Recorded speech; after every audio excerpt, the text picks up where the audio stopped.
Hi dear student, तो कैसे हैं आप लोग। उम्मीद करता हूँ सब लोग मस्त होंगे, स्वस्थ होंगे, है ना। तो आज हम लोग पढ़ेंगे चैप्टर 3 स्टार्ट करने जा रहे हैं 3.1, है ना। 3 चैप्टर क्या है, दो चर वाले रैखिक समीकरण। इनके जो भी क्वेश्चन हैं उसको हम लोग आसान तरीके से हल करेंगे। तो देखिए क्वेश्चन क्या कहता है, निम्न समस्याओं में रैखिक समीकरणों के युग्म बनाइए और इनके ग्राफी विधि से हल याद कीजिए। कौन सा मेथड बनाने बोल रहा है, ग्राफी विधि से। तो ग्राफी विधि के लिए हमको क्या करना पड़ेगा, एक हमको ग्राफ कॉपी लेना पड़ जाएगा जो हमने ले रखा है, और क्या लेना पड़ेगा, एक कटर लेना पड़ेगा और एक पेंसिल और एक इरेज़र लेना पड़ेगा जो हमने आसानी से लेकर रखा है। आप लोग भी लेकर रखिएगा और पेन की भी ज़रूरत पड़ेगा क्वेश्चन हल करने के लिए। तो चलिए वीडियो लंबा ना करते हुए हम लोग क्वेश्चन को बनाने शुरू करते हैं ना। तो क्या बोला था, निम्न समस्याओं में रैखिक समीकरणों के युग्म बनाइए और इनके ग्राफी विधि से हल ज्ञात कीजिए, है ना। तो उसका पहला कंडीशन क्या कहता है, कक्षा 10 के 10 विद्यार्थियों ने, मतलब जो क्लास 10th है उसमें कितने स्टूडेंट हैं, 10 विद्यार्थी, है ना। 10 विद्यार्थियों ने एक गणित की पहली प्रतियोगिता में भाग लिया। यदि लड़कियों की संख्या लड़कों की संख्या से 4 अधिक हो तो प्रतियोगिता में भाग लिए लड़कों और लड़कियों की संख्या ज्ञात करना है। मतलब क्या बोला क्वेश्चन में, एक क्लास 10th के 10 विद्यार्थी हैं और एक गणित की पहली प्रतियोगिता में भाग लेते हैं। मतलब क्या है, कोई कंपटीशन क्यूज चल रहा है उसमें भाग लेते हैं। यदि लड़कियों की संख्या लड़कों की संख्या से 4 अधिक, मतलब जो लड़कियां हैं वो लड़कों से 4 अधिक है ना। तो प्रतियोगिता में भाग लिए लड़कों और लड़कियों की संख्या ज्ञात करना है, कितने लड़की हैं और कितने लड़के हैं, है ना। तो सबसे पहले हम लोग हल कर लेते हैं क्वेश्चन नंबर 1 को। ये क्वेश्चन नंबर 1 लिख लेते हैं। क्वेश्चन नंबर क्या है, एक्सरसाइज 3.1, है ना। क्वेश्चन नंबर 1 का पहला, तो चलिए हल कर लेते हैं क्वेश्चन को। पहला हल हेडिंग लिख लेते हैं, है ना। तो क्या है, कितने स्टूडेंट थे कुल, तो सबसे पहले वही लिख लेते हैं। कुल विद्यार्थी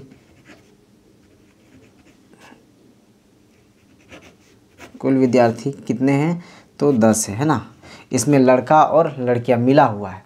अब क्या है, माना कि हमें तो पता नहीं है कि लड़का कितना है, माना कि लड़कों की संख्या क्या मान ले, लड़कों की संख्या, है ना,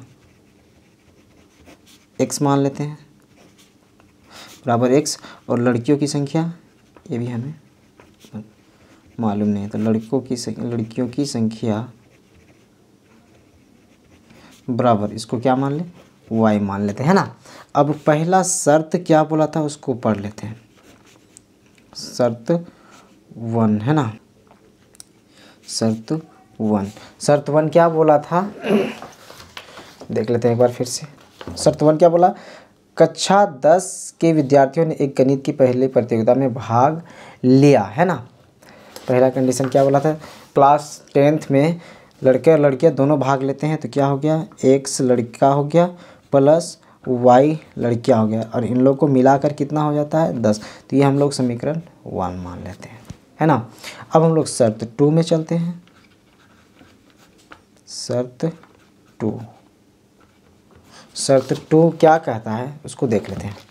क्या कहता है, यदि लड़कियों की संख्या लड़कों की संख्या से 4 अधिक हो, मतलब क्या है, जो लड़कियों की संख्या है वो लड़कों से 4 अधिक है ना।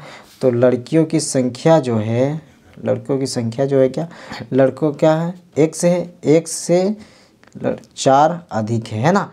तो ये क्या कहलाया हमारा, समीकरण 2। समझ में आ गया ना। तो पहला कंडीशन क्या बोला था, लड़के और लड़कियां मिलाकर 10 थे, और इसमें सेकंड में क्या था, लड़कियों की जो संख्या है वो लड़कों से 4 अधिक है। इसको मिलाते हैं तो ये इनके बराबर आता है। अब हम लोग चलते हैं, लिखते हैं क्या, अब समीकरण 1 से चलेंगे। समीकरण 1 से, है ना। यहाँ हमारे पास 2 समीकरण है, एक समीकरण 1 और एक समीकरण 2। तो समीकरण 1 क्या है मेरा, x plus y equals to 10, है ना। यही समीकरण 1 है, तो अब हम लोग क्या करते हैं, मान लेते हैं, माना कि x बराबर कुछ मान लीजिए, आप कुछ भी मान सकते हैं, 1 2 -1 2 3 4 जो मन करे वो मान सकते हैं। तो हम मान लेते हैं क्या, चलिए हम 6 मान लेते हैं। क्या मान लेते हैं, 6। तो क्या हो जाएगा, अगर x का मान समीकरण में 1 में रख देंगे तो क्या हो जाएगा, x के बराबर क्या हो गया, 6 है ना। तो x की जगह 6 लिख देते हैं, प्लस y पता नहीं तो y का y लिख देते हैं, और 10 का 10। तो y बराबर क्या हो जाएगा, 10 का 10 रहेगा, क्योंकि बराबर के इधर भी है तो बराबर के इधर भी यही है, तो ये चेंजिंग नहीं हुआ, तो नो इफेक्ट है ना माइनस चेंज होगा ना प्लस चेंज होगा। लेकिन ये बराबर के इधर था 6, अब ये बराबर के उधर जा रहा था, पक्षांतर इसी को बोलते हैं। तो क्या हो गया, +6 है तो इधर आके क्या हो जाएगा, -6। तो क्या कहलाएगा, y बराबर 4, 10 में 6 गया तो 4 है ना, ये कहलाएगा। तो हम लोग एक डब्बा बना लेंगे, जहाँ समीकरण 1 बोले थे वहाँ साइड में हम थोड़ा सा डब्बा बना लेते हैं। डब्बा बनाने से क्या होगा, एकदम आसान से हल होता है। तो एक का x मान लेते हैं और एक का y। तो x बराबर क्या है मेरा, 6 माने थे तो 6, और y बराबर कितना आया, तो 4 आया। एक ये कंडीशन हो गया। अब थोड़ा सा इसको आगे बढ़ते हैं, आगे की पेज में है ना। आगे फिर लिखेंगे पुनः, फिर से क्या हो गया, उसमें x माने थे, अब हम लोग y मान लेते हैं ना। तो लिखेंगे क्या, माना कि y बराबर क्या मान ले, कुछ भी मान लेते, 3 मान लेते हैं ना, 3। तो क्या हो जाएगा, x का x प्लस y की जगह में अब क्या हो जाएगा, 3 बराबर का 10 है ना। सिर्फ यहाँ ये चेंज हुआ है, उस समय x माने थे इसलिए x की जगह हम 6 लिखे थे, इस बार हम क्या मान रहे हैं, y मान रहे हैं, तो इसलिए y के जगह में 3 लिख दिए। तो ये क्या हो गया, x का x बराबर ये 10 है, तो ये 10 का 10, क्यों, देखिए x बराबर के इधर है इसलिए ये बराबर के इधर चेंज नहीं हुआ, ये भी इधर है तो ये भी इधर है इसलिए चेंज नहीं होगा। लेकिन ये +3 देखो बराबर के इधर था, अब ये क्या हो रहा है, बराबर के इधर, तो ये क्या हो जाएगा, पक्षांतर हो जाएगा। तो यहाँ क्या हो जाएगा, 3 है ना, माइनस का 3। तो x बराबर क्या कहलाया, कि 10 में 3 घटाएंगे तो 7 बचेगा है ना, तो 7। तो दूसरा क्या कहलाया, y बराबर 3 और x बराबर 7, y बराबर 3 और x बराबर 7। तो ये हमारा समीकरण 1 तैयार हो गया। अब हम लोग फिर चलेंगे तथा समीकरण 2 से, समीकरण 2 से है ना, समीकरण 2 से। अब हमारा समीकरण जो 2 है उसको एक बार लिख लेते हैं। समीकरण 2 कौन वाला है, y = x + 4 है ना। तो क्या है, y = x + 4। तो यहाँ क्या करेंगे, माना कि कुछ मान लेते हैं x को, x बराबर क्या हो जाएगा, x बराबर क्या है, कुछ भी मान ले, क्या मान ले, -1 मान लेते हैं इस बार। एक माइनस भी का भी मानना ज़रूरी है, नहीं मन करेगा तो नहीं भी मान सकते, लेकिन हम एक माइनस का भी मान लेते हैं ना। x बराबर -1, तो क्या हो जाएगा, y बराबर क्या हो जाएगा, y का जगह में y और x के जगह में क्या हो जाएगा, ये, अब ये क्या हो जाएगा, -1 और प्लस का प्लस और 4 का 4। तो y बराबर क्या हो जाएगा, देखिए यहाँ -1 है और +4 है, तो एक जगह प्लस और एक जगह माइनस, जब अलग अलग डायग्राम रहता है तो घटता है, तो 4 में 1 गया तो 3 है ना। अब बड़ा कौन है, +4 बड़ा है तो इसलिए यहाँ प्लस आ गया, तो लिखने की ज़रूरत नहीं है। अब हम लोग चलते हैं, ये क्या हो गया, क्या माने थे, x। अब एक बार फिर पुनः अब y मान लेते हैं, माना कि y बराबर क्या मान ले, y को 2 मान लेते हैं ना, y बराबर 2। चलिए एक डब्बा नहीं बनाए इसका, कहीं एक डब्बा बना लो साइड में ताकि हेल्प हो जाए। तो एक जगह x एक जगह y, तो x क्या माने थे, -1 और y क्या निकला था, 3। अब ये y क्या मान रहे हैं, 2 है ना, y क्या माने 2। अब जो x निकलेगा वही वाला वहाँ लिख देंगे है ना। तो ये भी कंप्लीट हो गया। आगे बढ़ते हैं, तो क्या निकला, y बराबर 2, y बराबर 2। तो y क्या था, y = एक्स प्लस का 4 था, है ना। तो वाई की जगह हम क्या माने 2 बराबर एक्स का एक्स प्लस का प्लस और 4 का 4।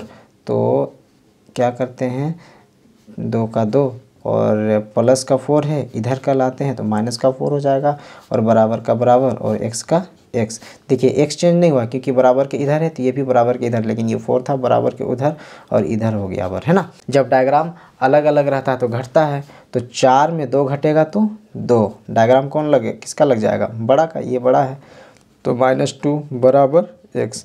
तो हम लोग लिख सकते हैं एक्स बराबर -2, तो एक्स बराबर क्या हुआ -2। अब हमारा ये समीकरण तैयार हो गया, है ना। तो क्या क्या डब्बा में निकला उसी को लिख लेते हैं।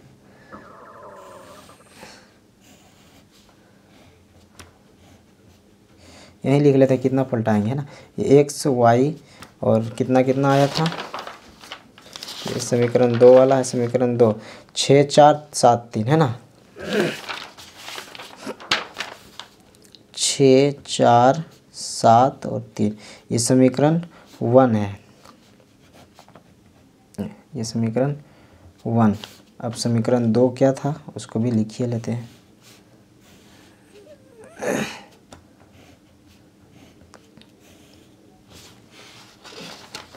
समीकरण 2 क्या है, यही है ना, हाँ समीकरण 2 -1 और 3, -1 और 3 और क्या है -2 2, है ना, -2 2 और ये क्या था एक्स और ये वाई, ये समीकरण 2 है ना।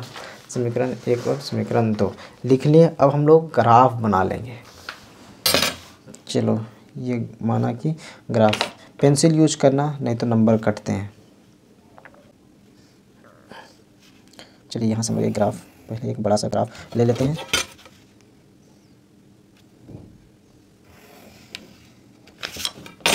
ये क्या है, इसको 1 मान लेते हैं, 2 3 4 5 6 7 एट्सेट्रा, 1 2 3 4 5 6 7 1।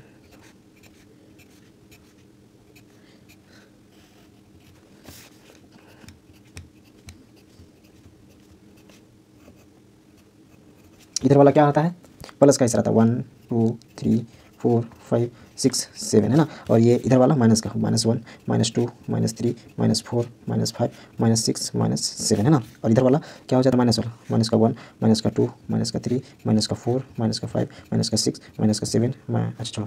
इधर वाला प्लस का 1 2 3 4 5 6 7 और बीच में क्या रहता है 0 रहता है ना। चलो ये एक्स अक्ष और ये एक्स डैश अक्ष, है ना, ये वाई अक्ष और ये वाई डैश अक्ष, क्लियर। अब ये क्या करना है, समीकरण 1 क्या कहता है, तो पहला जो कंडीशन है 6 और 4 में प्रतिच्छेद करना, वो एक्स 6 और वाई 4 प्लस का, है ना। एक्स ये एक्स के है तो 6 और वाई 4 वाई का 4, तो यहाँ प्रतिच्छेद कर रहा है ना, तो यहाँ लिख देंगे 6 और 4।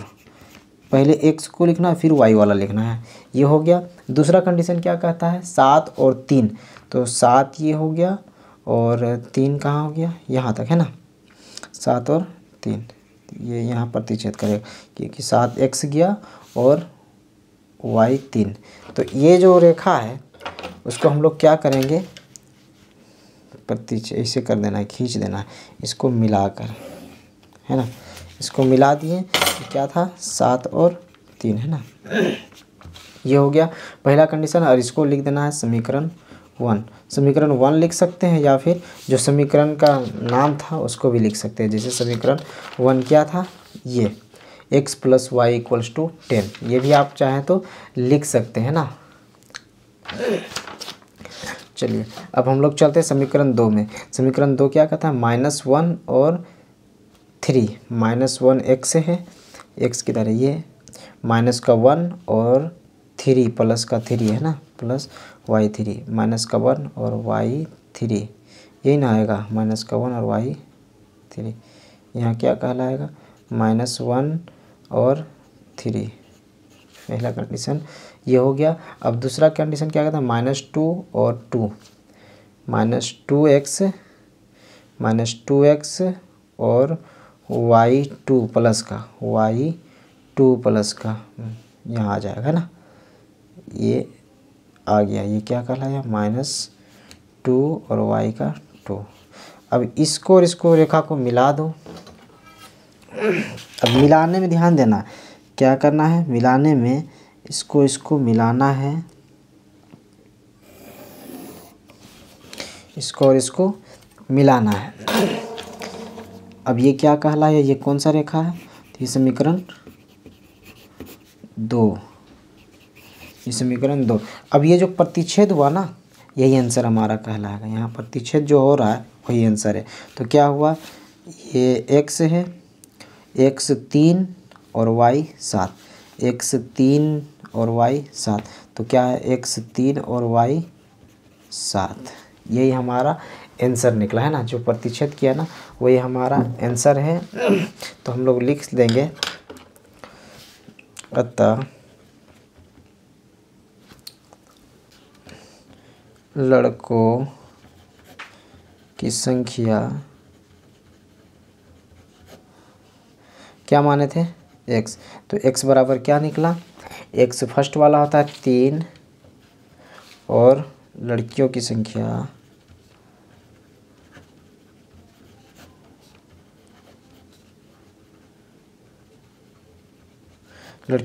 क्या था, y है ना।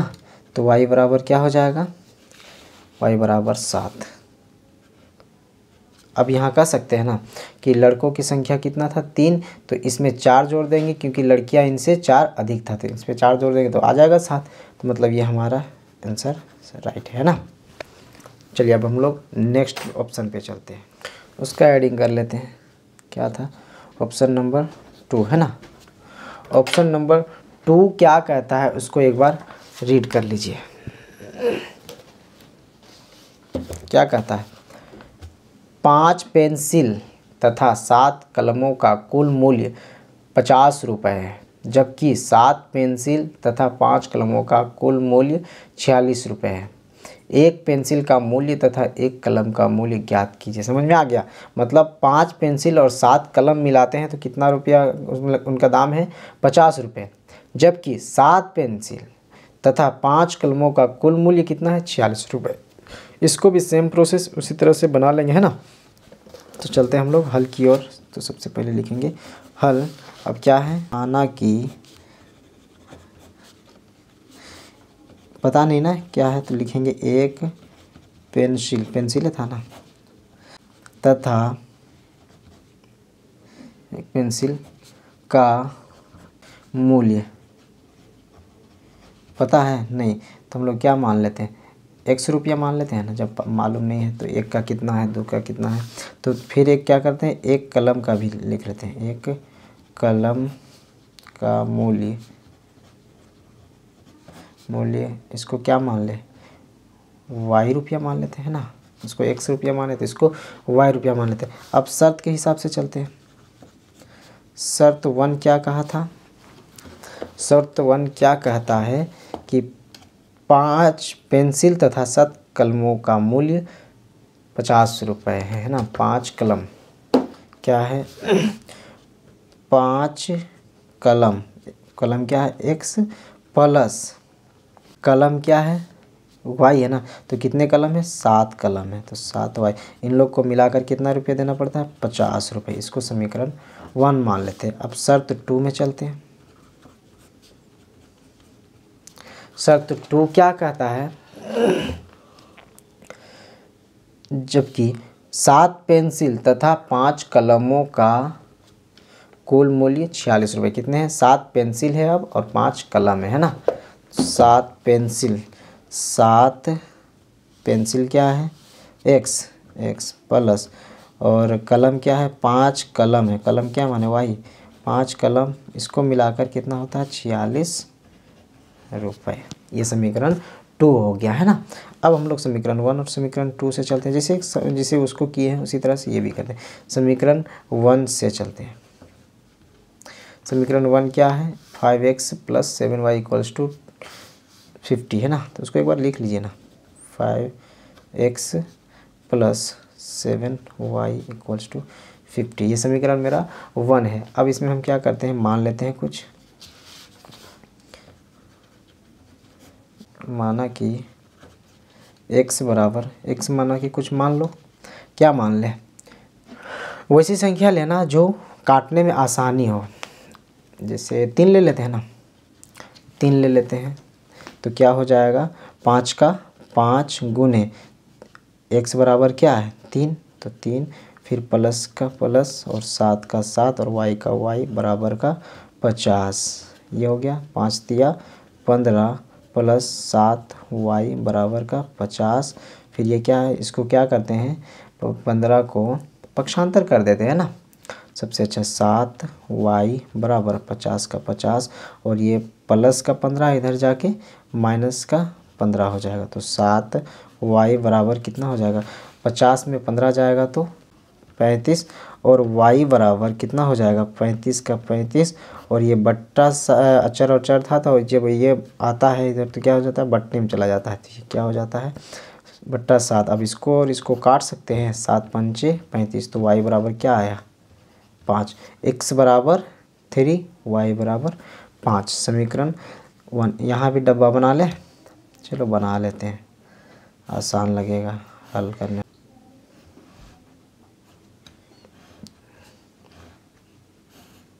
ये x के लिए, ये y के लिए। x बराबर क्या माने थे 3 और y बराबर क्या निकला 5, है ना। फिर क्या चलते हैं पुनः, अब क्या कर लेते हैं, y मान लेते हैं। माना कि y बराबर 10, y बराबर 10 मान लेते हैं। इस बार आप लोग चाहें तो कुछ भी मान सकते हैं, कोई दिक्कत नहीं, हम 10 मान के बना रहे हैं। क्या था 5x था ना, 5x का 5x रहने देते हैं और वह 7y था तो 7 का 7 और y के जगह में कितना है 10 है तो गुने 10 इक्वल्स टू 50 था। तो क्या लिखेंगे 5x का 5x प्लस 10, 7 को 10 से मल्टीपल करेंगे 10 7 70 बराबर 50, 5x का 5x बराबर का बराबर 50 का 50 और ये क्या किए हैं, ये पक्षांतर करने जा रहे हैं क्योंकि यहाँ प्लस था और ये बराबर के इधर था, उधर होके माइनस का 70 हो जाएगा, है ना, माइनस का 70। तो क्या कहलाएगा 5x बराबर, यहाँ देखिए प्लस है और यहाँ माइनस है, जब अलग अलग डायग्राम रहता है तो क्या होता है घटता है, 70 में 50 जाएगा तो 20। अब कौन बड़ा है तो उसी का डायग्राम लगा देंगे। यहाँ 50 में प्लस है और 70 में माइनस है तो 70 बड़ा है तो यहाँ माइनस का 20 आ जाएगा। अब x बराबर क्या हो जाएगा माइनस का 20 बट्टा का 5, क्योंकि ये बट्टे में आ जाएगा, काटेंगे इसको तो कितना आ जाएगा 4। तो x बराबर क्या आया 4। तो सेकेंड डब्बा में क्या है y बराबर 10 और x बराबर माइनस का 4, है ना, y बराबर 10 और x बराबर माइनस का 4। ये समीकरण 1 है ना, लिख देते हैं समीकरण 1। अब हम लोग चलते हैं समीकरण 2 से, तथा समीकरण 2 से। तो समीकरण 2 जो है उसको एक बार लिख लेते हैं। क्या है समीकरण 2 क्या है उसको लिख लो ना, 7x प्लस 5y बराबर 46, यही था ना, देख लेते हैं कंफर्म के लिए। हाँ 7x plus 5y equals to 46, यही था। ये समीकरण 2 है। तो इसमें भी कुछ मान लो x का, माना कि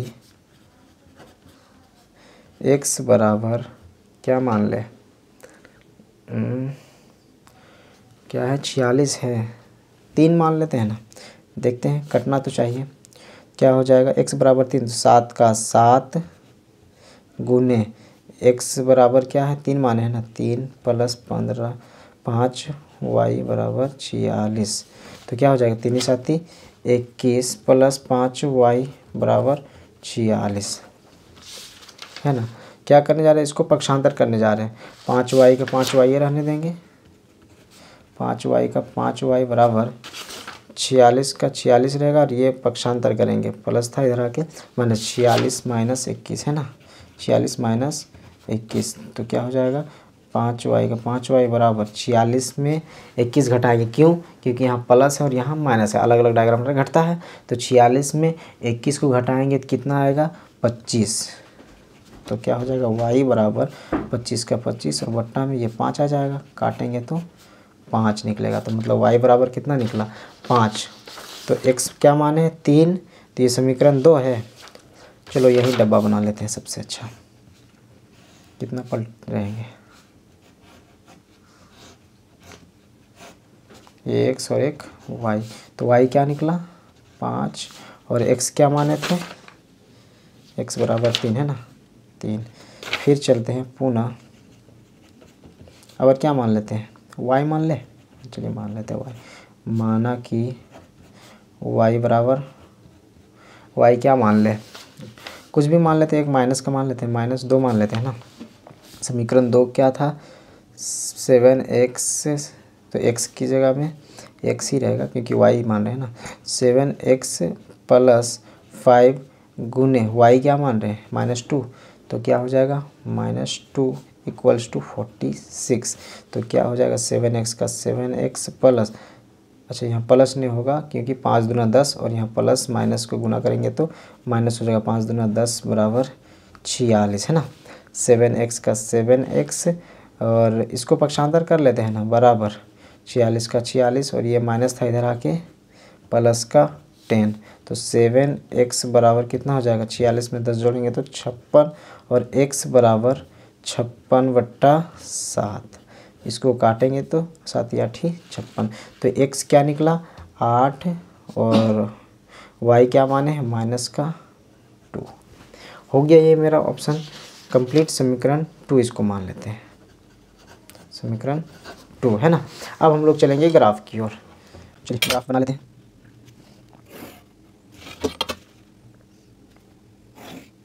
इधर क्या होता है प्लस वाला है ना, 1 2 3 4 5 6 7 8 9, छोड़ देते हैं। इधर प्लस वाला 1 2 3 4 5 6 7, देखा जाएगा आगे आ रहा था ना। इधर माइनस का सब रहता है जी, इधर का प्लस का रहता है। ये क्या हो गया 1 2 3 4 5 6 7 आएगा तो देखा जाएगा। इधर क्या हो गया -1 -2 -3 -4 -5, ये हो गया हमारा। बीच में क्या रहता है 0 के अंदर, ये एक्स अक्ष और ये एक्स डैश अक्ष, ये वाई अक्ष, ये वाई डैश अक्ष और ये वाई अक्ष। अब ये हमारा तैयार हो गया। समीकरण 1 क्या कहता है उसको देख लेते हैं। समीकरण 1 क्या कहता है कि x क्या है 3 और 5 है ना, 3 और 5, x क्या है 3 और y क्या है 5, y 5, 3 और 5 यहाँ चलेगा बिंदु, ये क्या है 3 और 5, ये बिंदु हो गया। सेकंड क्या कहता है -4x में और 10 है ना, ये क्या है 10 में है y 10 दिए हैं, y 10 नहीं दिए हैं, तो यहाँ क्या हो जाएगा 8, ये 9 और ये 10, इससे आगे और मेरा चला जाएगा एरो, इसको इरेज कर लेते हैं।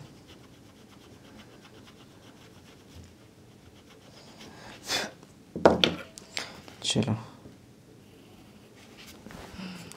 इसको भी इरेज कर लेते हैं। ये हमारा y है ना, तो क्या बोला था -4 और 10 बोला था ना, तो -4x ले लेते हैं, माइनस का 4x और 10 ले लेना है, y 10 -4 और y 10, तो यहाँ बन रहा है प्रतिच्छेद क्या -4 और 10, ये हमारा हो गया। अब क्या बोले थे इसको और इसको मिला देना है और रेखा खींचना है, इसको और इसको मिला के एक रेखा खींचना है, एक रेखा खींच दिए। अब समीकरण 2 में चलते हैं, इसको लिख देते हैं समीकरण 1, समीकरण 1। अब दूसरा समीकरण क्या कहता है x3 और y5, x3 कहाँ है x3 और y5, x3 और ये y5 यही बना है, x3 और y5 ये हो गया। अब क्या है दूसरा क्या कहता है x8 और y -2, x ये 8 है और y क्या है -2, ये y का अक्ष है, ये -2, मतलब यहाँ बन रहा है एक बिंदु है ना, x8 और -2 ये हो गया। अब एक बिंदु कहाँ खींचे थे, इसको और इसको मिलाना है ना, इसको और इसको मिलाना है और वहाँ क्या करना है खींच देना है रेखा, ये हो गया, खींच दिए। अब ये क्या कहलाया, समीकरण 2। अब ये जो है ना, यही आंसर कहलाएगा। तो ये आंसर क्या आया, 3 और 5, यही ना आंसर आया। तो हम लोग लिख देंगे क्या आंसर में, इसको लिख देंगे प्रतिच्छेदी रेखा। क्या लिख देंगे, प्रतिच्छेद रेखा, यही आंसर कहलाएगा, प्रतिच्छेद रेखा। लिख देते हैं सजाने के लिए क्या, अतः एक पेंसिल का मूल्य x बराबर क्या आया, एक से शुरुआत वाला 3, x बराबर 3 रुपये, और एक कलम का मूल्य क्या माने y, तो y क्या निकला, जो सेकेंड वाला रहता है वही, तो 5 है ना, तो 5 रुपये, ये रुपए में है, रुपये इसके सिंबल दे देना, ये आंसर कहलाए। तो होप करता हूँ क्या वीडियो समझ में आया होगा।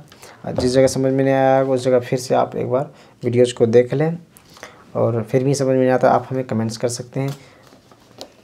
तो नेक्स्ट वीडियो में हम लोग करेंगे क्वेश्चन नंबर 2 को। तो इसके लिए कहता हूँ कि चैनल को सब्सक्राइब कर ले और बेल आइकन को प्रेस कर ले, ताकि जब नेक्स्ट वीडियो अपलोड होगा तो सबसे पहले आप तक पहुँचेगा। उम्मीद करता हूँ कि वीडियो समझ में आ गया होगा। Thank you for watching.